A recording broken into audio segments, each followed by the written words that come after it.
something I've been meaning to talk to you about. About what? About that. I've been watching your show, and you've been using my voice. Now, I know you do other impressions. Why don't you do Amos Burke? Because his voice isn't as funny as yours. I'm warning you, Andy. All right. You win. I won't do it anymore. That's more like it. I'll see you later, Andy. Right!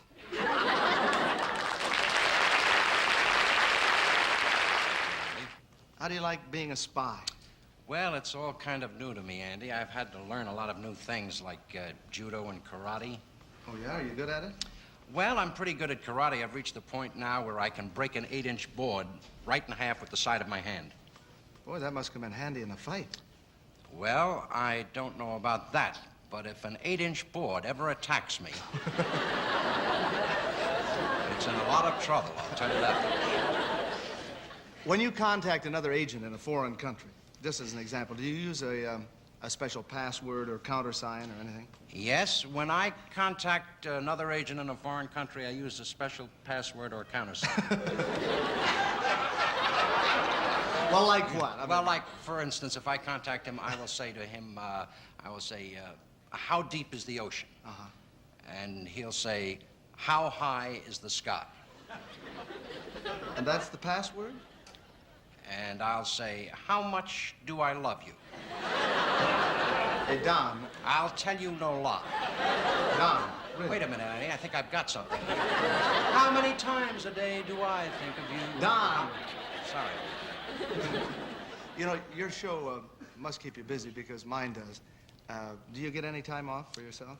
Well, yes, as a matter of fact, I had last week off. I went down to Acapulco. That's beautiful. And, yes, I almost didn't make it back here for the show, though. I got hung up down there. I couldn't get a flight out. I finally had to take one of those non-scheduled private airlines.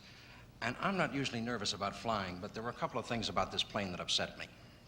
Like what? Well, first of all, I like 2 wings.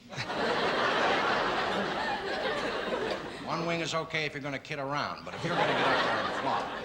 Actually, it wasn't a bad flight. You know, we all got in the plane, and the plane taxied out to the end of the runway, and they revved up the motors, you know. And then we had to be towed back to the terminal to refuel. Used up all that gasoline revving up the motors. They finally got the plane off the ground, though. A bunch of the ground crew got together and pushed it off a cliff. That got about that. And the pilot was very nice. Nice-looking pilot. Tall, distinguished-looking man. Gray, completely gray. Except for his hair.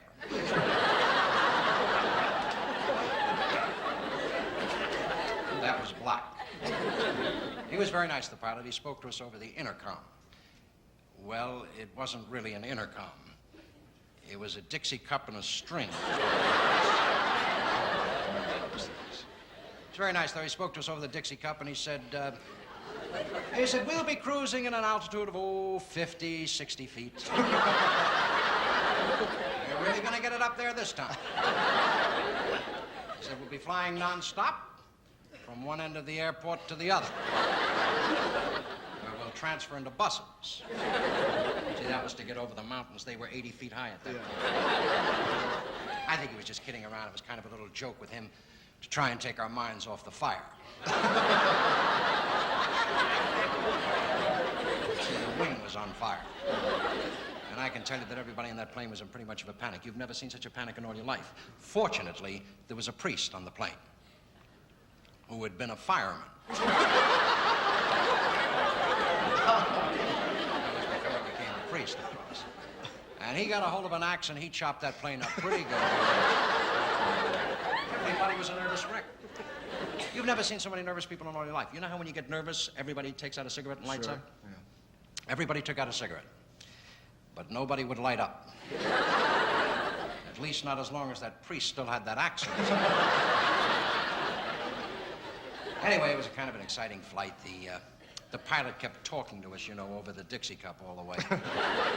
And he'd say things like, if you look out of the left side of your plane, you can see our 9:30 flight. On the side of the mountain. I've developed a philosophy from this flight. If the Lord had meant us to fly, he'd have given us wings. I heard my pilot say that just before.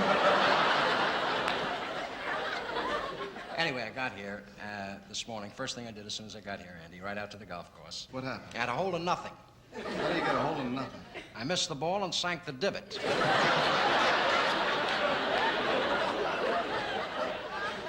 You know, I play so much golf, Andy. A lot of times I go out by myself, you know, and I'm like the other week I was out by myself. I was on the first tee, and some guy came along, a total stranger, and he said, "Do you mind if I play along with you?" I said, "No, glad to have you. Get up and hit." Sure. So he got up on the first tee, and he took out a brand new ball, put it down, got up, took a big swing, right into the lake.